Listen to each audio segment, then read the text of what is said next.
Hiya everyone, my name is Hazel Millisham. This is the Light on Leeds podcast that you're listening to, a podcast all about the brilliant city of Leeds and all of the amazing people in the city doing wonderful things. This week's guest is Chris Lloyd, who is the producer at Red Ladder Theatre Company. Red Ladder's website describes it as a radical theatre company with 50 years of history.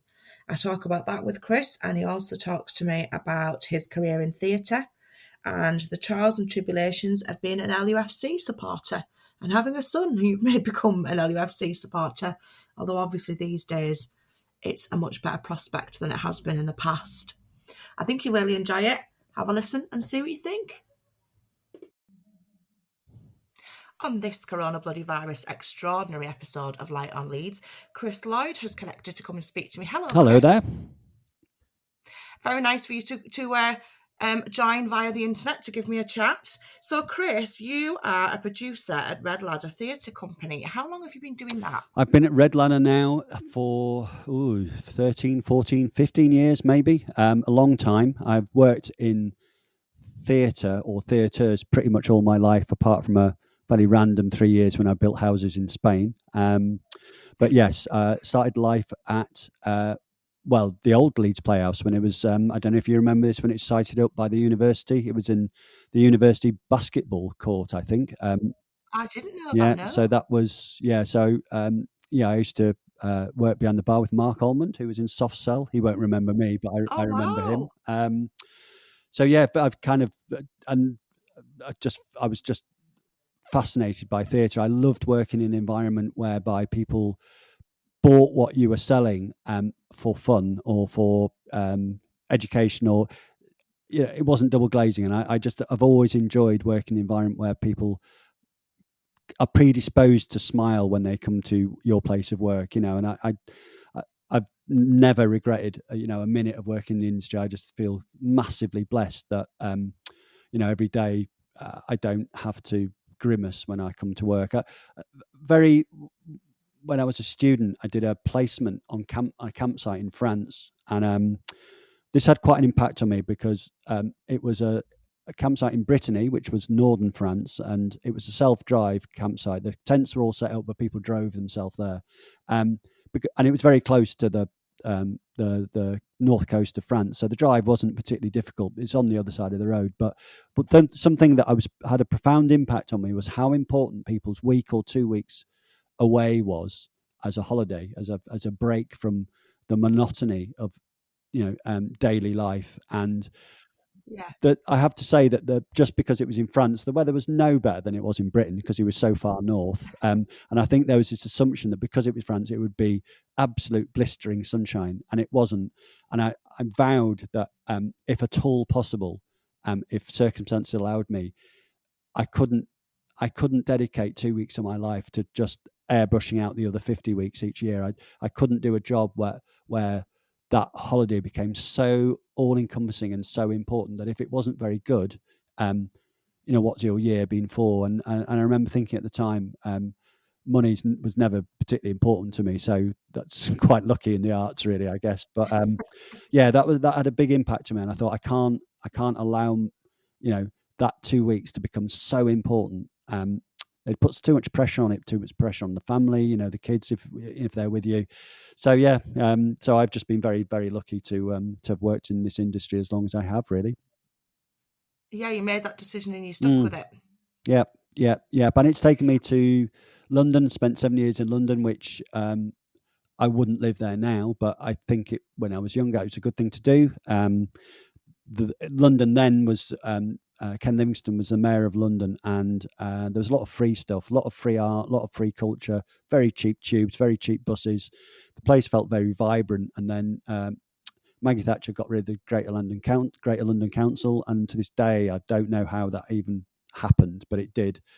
And the place became pretty grey overnight. So I think it was time to leave London at that point. But yeah, I would always recommend, if you've got the energy, London's brilliant. But I think now I'd be just tired by the constant kind of, always feels like you're competing, even if you're just getting on and off a bus or a tube. I don't know, it feels too busy for me, which makes me sad. Yeah, I know what you mean. So it sounds like you sort of went at the exact right period. Yeah, I think so.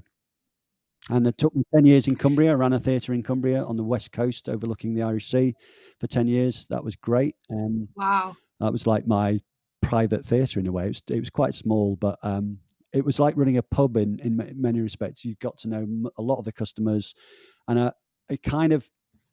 I always thought that whatever was on stage kind of dictated the behaviour of the audience, or the audience dictated it, because we would do classical music, we'd do rock music, we'd do films, and the volunteers hated me because I would just change the rules every night depending on what was on. So for rock music, people could come in and out of the auditorium, buy beer whenever they liked. For classical music, we'd shut the bar throughout the whole performance. And a lot of people said, well, you should just have one rule for the lot. And I said, well, no, I think the audience dictate the behaviour, and we're here to serve them. So I really liked that. And I knew nothing about classical music, but by the end of 10 years, I got to really like it. The same with folk music. It was quite a folky part of the world and quite close to Scotland. So there's quite a lot of, I would have run a mile before programming folk music, but actually got to really quite like it. So so it does broaden the mind for sure.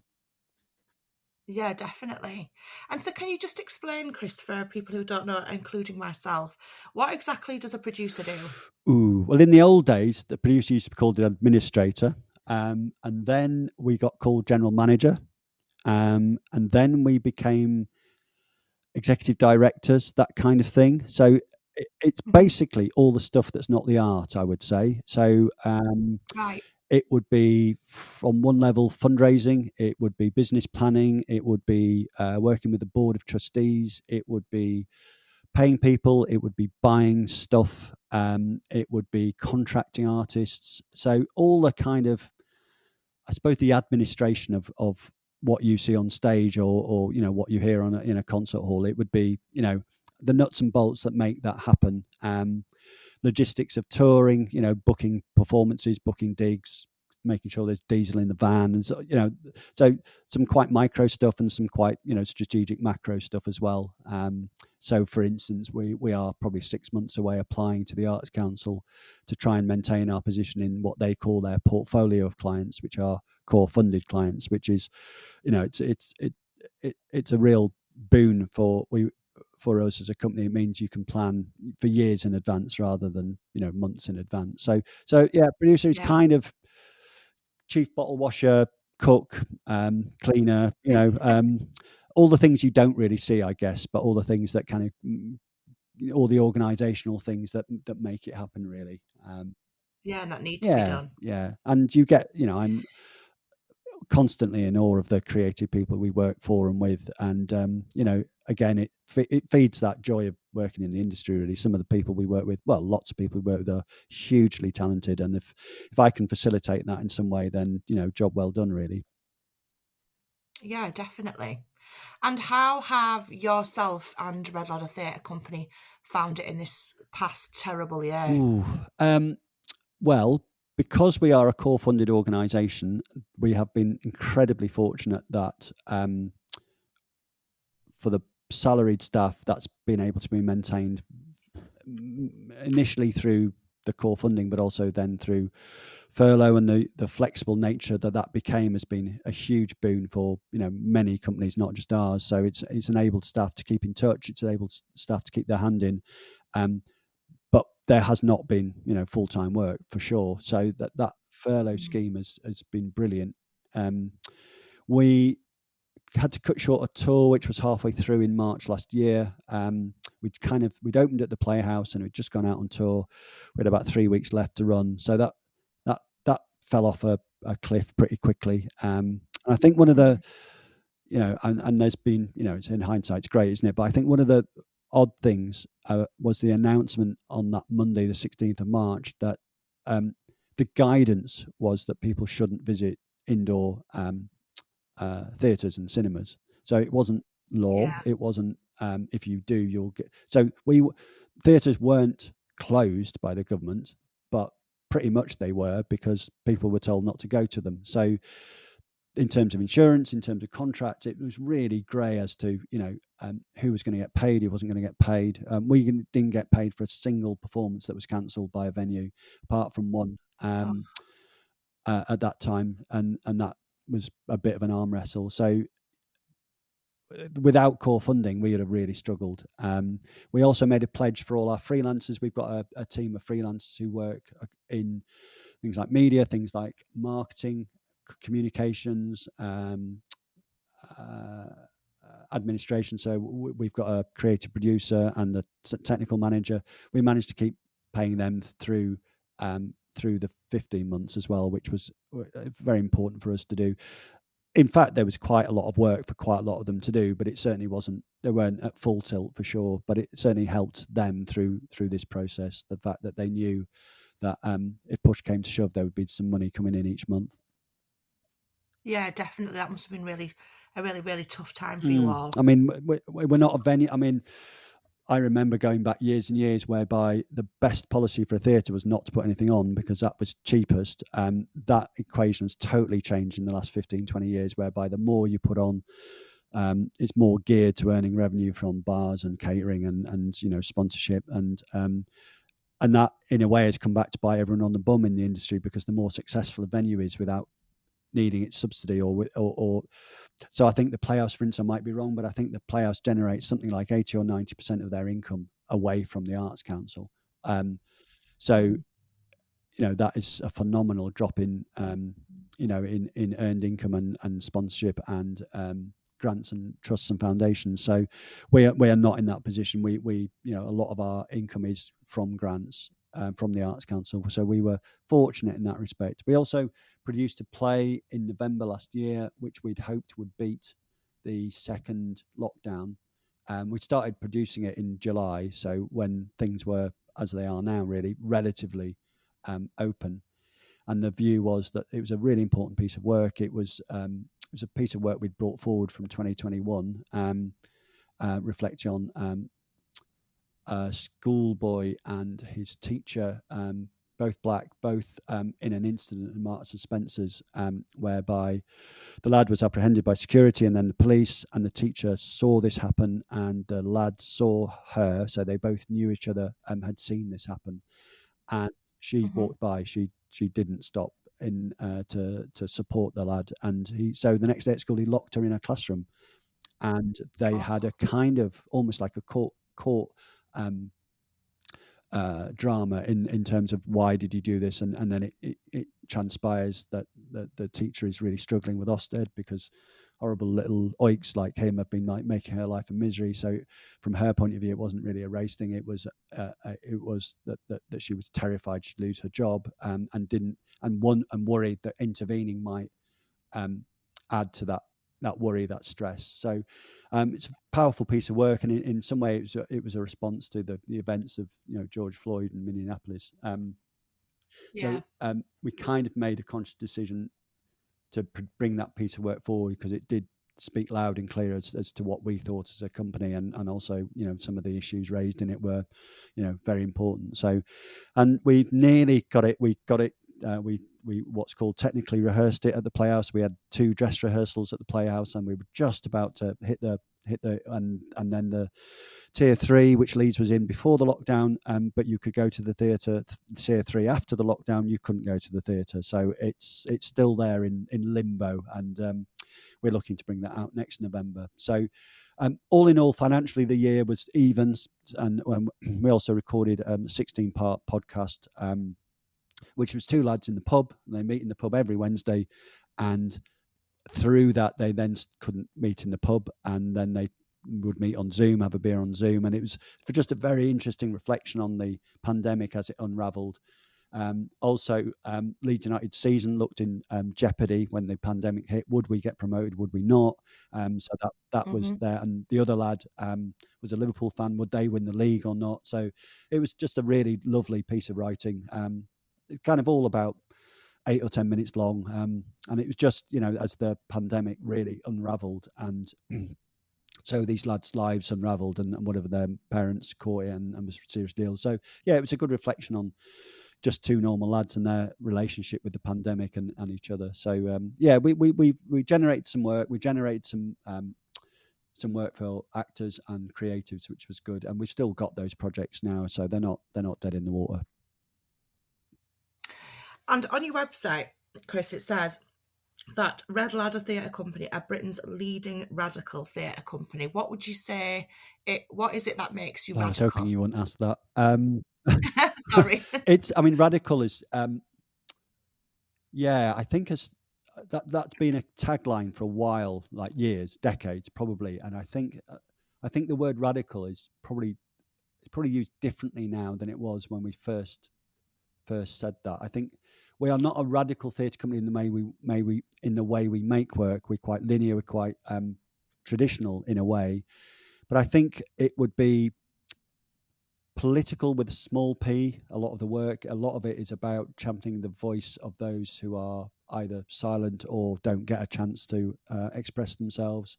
So the oppressed, for instance, or it's a kind of, I think it was Unite or Unison had the advert where an ant went up to someone and shouted, and someone couldn't hear, and then the ant came up with like 5,000 other ants and made a real noise. So it's that Yeah. kind of trying to support that groundswell to get unheard voices, a platform, if you like. So the radical doesn't really refer to the way we make theatre. We're not particularly techie. We're not particularly. We don't work in. I don't know if you know the expression verbatim. We tend not to. We tend not to work that way. We'd be quite traditional in working with a writer, working up a script, rehearsing it, touring it. We don't go into development for months on end with a show. It will be relatively quick process. Although the script writing will gestate for a while, but the actual process is pretty quick once we get going. So I'd say the radical was just more a reflection on the audiences we try and bring in, which are not necessarily traditional theatre audiences. I think we're quite successful at that. We alongside taking work to Leeds Playhouse, for instance, we will take work to Belle Isle Working Men's Club, to Belle Isle Management Association, as well as working men's clubs in Barnsley and Wakefield and community centres. So I think we kind of go where the audience is, which again, if you're playing a working men's club, you're going to be charging a couple of quid for a ticket. One of the places we go to, it's 7 quid for a ticket, but you get a free pint. So it's not, earned income is relatively small given how much shows cost to take. But the quality of the work is the same as you'd see at Leeds Playhouse. The quality of the production in terms of set, costume, lighting, sound is the same quality. So we try to give as good a experience for audiences as possible wherever we are. So that I think that is quite unusual for a touring theatre company to be able to do that. Yeah. So in that way, you are radical. Yeah. And do you find that, so for example, you've performed when you performed at the Playhouse, and then like you say, you might perform in a working man's club. Does it feel very different? Do the audience act differently? Yeah, it's interesting. There's a couple of anecdotes there. We've just done a podcast with just literally half an hour ago with Anders Lustgarten, who adapted the novel The Damned United into the stage play for us. And Okay, yeah. We were just chatting about when we first played that at Leeds Playhouse, or was it the West Yorkshire Playhouse then. There's a bit in the play after about 45 minutes, actually, which was quite ironic. And it's the bit where Brian Clough's told that his mum has died, and Brian Clough was the manager of Leeds at the time. And instantly, not half, it felt like half the audience. It was probably 10 or 12 people, but every performance, 10 or 12 blokes would get up at this emotional bit and go to the bar and go to the toilet and come back with more beer. And that is just not etiquette in a theatre normally. And it was just joyous for us because it just brought in a different audience to the Playhouse who just made their own. It goes back to what I said about the venue I ran. I think they brought their own kind of etiquette, if you like, and neither one's wrong or right in some respects. But we also played West Leeds Club, and it was a very small audience and a very intently listening and watching audience. And then we quite often did a Q&A afterwards. The vitriol from those audience members towards Brian Clough and what their perception of what he'd done to Leeds was, I mean, it took the actors kind of completely by surprise. They thought that Really? They'd been really quiet during the show. There'd been no laughter, nothing. Very kind of stern-faced, arms folded kind of thing as an audience. And because we're playing right in front of them, you can see the sweat on their brows and what have you. And the lads who are in the show are, they know a bit about football, but they're not Leeds fans necessarily. One supports Hull and one supports Liverpool, I think. But they were seen as Brian Clough and Peter Taylor, so they should be able to answer the questions. As As them. them. Yeah, it was fascinating. And there was another time we opened the show in London, quite a posh venue, and it was quite a glitzy first night. And there was kind of celebs there and kind of posh canapes and champagne, and me and Rod were there. I think it was fine. It was the next night we were back in Leeds with another show. I can't remember which one it was, but it was in a working men's club, and you could go and get a pint for £3 or whatever. And it just felt more real. It felt more us. It felt actually more rewarding for me. I just prefer that environment. The theatres are great, don't get me wrong, and without them, we wouldn't be able to generate the work to take to other places. But there was a kind of sincerity and a reality there in the working men's club. So two very different experiences, both equally valid in many respects. Yeah. And for you, I mean, I've heard that you're a huge Leeds United fan yourself. Just a bit. Does it feel? I mean, you must have enjoyed this year for that aspect alone, but also, how does it feel putting on the Damned United, knowing how you feel about Leeds United? Well, I've got to admit it's been a bit of a vanity project to a certain degree. We were gifted the rights by the writer of the book, David Peace, who I live in Ossett, so just outside Wakefield, and that was David's hometown as well before he moved to Japan. And we were just sat in the pub, and we'd lost our funding from the Arts Council, and we talked to David about adapting one of his other books for a stage show. And he just turned and said, "Well, why don't I give you the rights to the Damned United?" And I, yeah, all right then, if you have to. And then the next day I was playing football with a load of lads, some from the theatre profession, some not. And one of them is James Brining, who's the artistic director at the Playhouse. And I happened to mention to James, would this be a project the Playhouse would be interested in? And because James went to the same school as me in Leeds, and so he's very passionate about Leeds as a city, but also Leeds as a football club. And yeah, absolutely, he was on board. So it was kind of, I mean, I've always enjoyed working, but that was a double delight, really, having a play about Leeds, and then touring it around. Well, we took it to the Edinburgh Festival. We played a couple of gigs at Hibernian Football Club, which was good. Neil Lennon came to one of them. Who was a manager of Hibs at the time, and some of the players. And so we've had great fun with it. It's been a kind of calling card for us as a theatre company. We made some money out of it, which was good. We were really struggling when we weren't in the portfolio. So it's been a delight, and actually, although it's quite a traditional piece, we pulled in quite a different audience in Edinburgh. We did really well with it because it's a well-known film and well-known book, but the audience again was quite a lot of blokes from Edinburgh, not particularly fringe audience. So again, I think that was pleasing as well, that we managed to kind of catch the imagination of non-fringe going audiences as well. So it's I think for venues it's been great because it has brought in a different clientele, and for us it's great because it's a calling card. It's been fun. We're the next project we've got in September is called Home Baked, and it's based on a bakery which is on the corner of Liverpool football ground. So my artistic director Rod is a Liverpool fan, so it's his turn to get some vicarious pleasure from a location and a geographical place. So, and you've also you've put on an extra date, haven't you, for the Damned United, because it's been so popular this time? I mean, so we've got an extra night next Saturday, Saturday the 12th of June, and added on to the Thursday, Friday. I think we've invited luminaries from the club to come along on the Friday. I don't know what the take-up's like, but I mean, Marcelo Bielsa apparently is a huge fan of the book, possibly one of the only films he likes. So hopefully he'll come along. I don't know if he will. There's some quite ripe language in it, so I'm sure he's heard worse on the football pitch. But so yeah, we've added, and we've got the week after that, so the 16th of June, we're at the York Theatre Hall in York on the main stage there, which will be fun.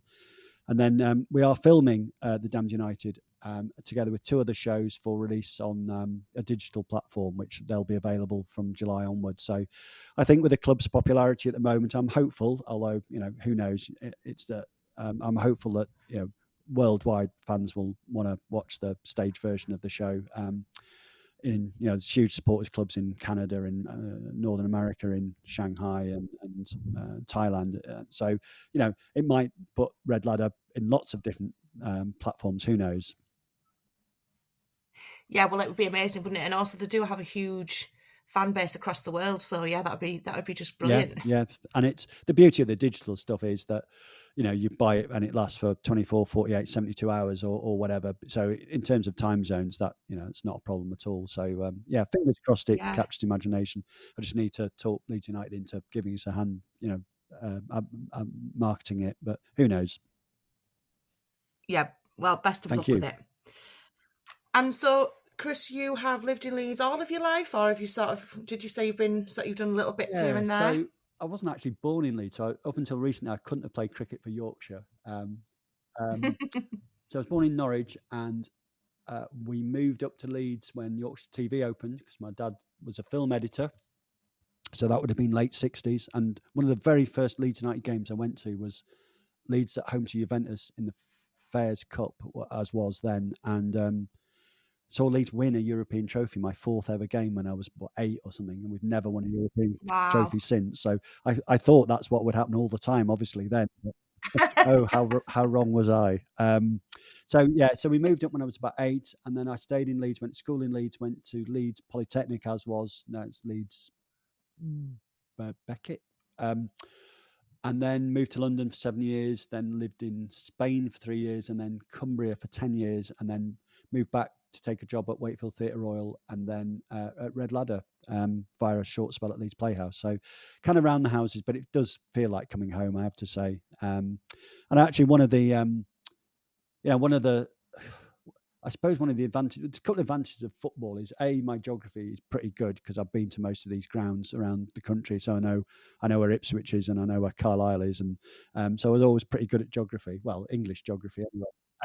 The other thing is that we've kept in touch as lads from school, so every Saturday we have a Leeds United quiz during the lockdown because we've not been able to get to the games, and that's kind of kept morale up. And there's half a dozen of us, maybe 7 or 8 of us who were all at school or college together, kind of get together. Without the football, we probably wouldn't even know each other now. So we've seen our lads grow up through some rubbish football, and it feels we've all got lads who are kind of teenager or older, and it's nice for them that the club is actually decent again for a while. So they've not had to put up with Shrewsbury at home on a Tuesday night or Hereford away on a February cold evening. So that's nice. So it feels they've been through it far rougher than me because I've been to a European Cup final in Paris. I've seen Leeds win FA Cup and stuff, but they've all they've seen is beat Man United away in the cup in 2010, and that's it really. So I'm pleased the club is doing well. I'm pleased for the lads. It's hopefully it will spur another generation of Leeds fans on to keep following and with as much passion as I have, I think.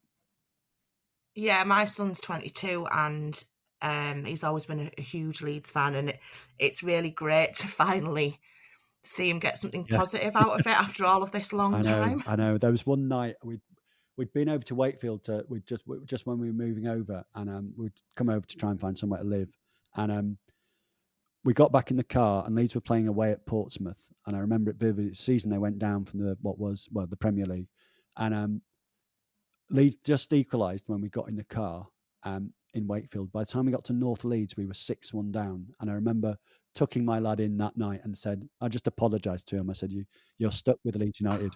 I'm really sorry, but it's character forming. You'll thank me one day. It's taken him about 20 years to thank me, but I think it's there now. The payoff is starting to come.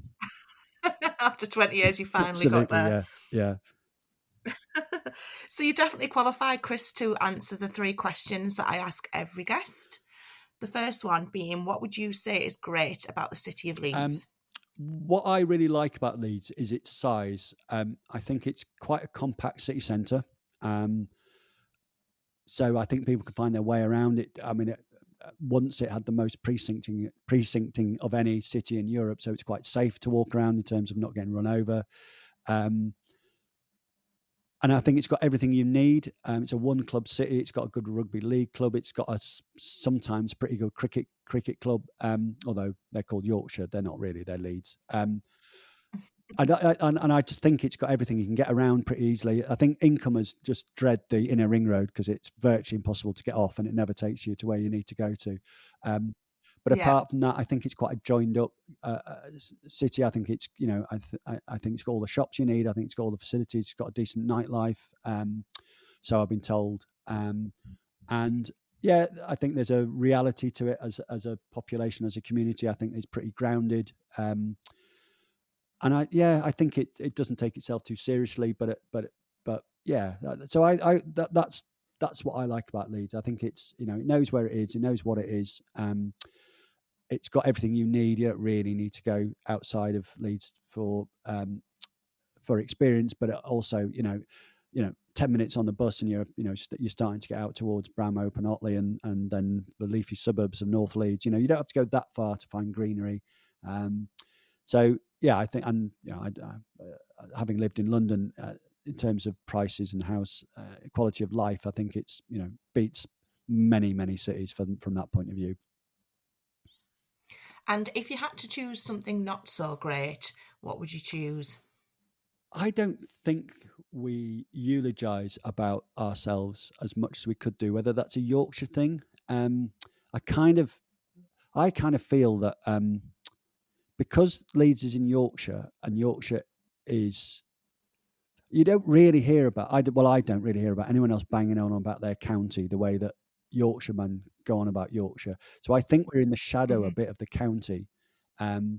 So I think, a lot of people say they come from Leeds, but quite often they'll say they come from Yorkshire, whereas I don't really hear anyone saying, you hear people say, oh, I come from Manchester. You don't hear someone saying, I come from Lancashire.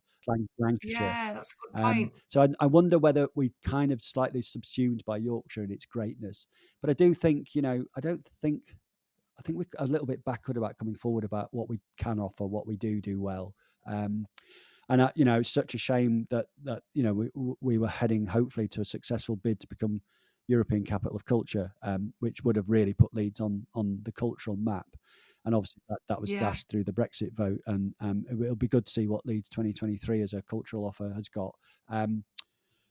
But I think we just kind of hide under our bushel a bit, and I think we could be a bit more loud and proud about how good the city is. So music scene, film scene, theatre scene, we've got it all here. But for some reason, Liverpool have managed to seem to trump us with self-publicity, and I think we could be a bit less shy about that.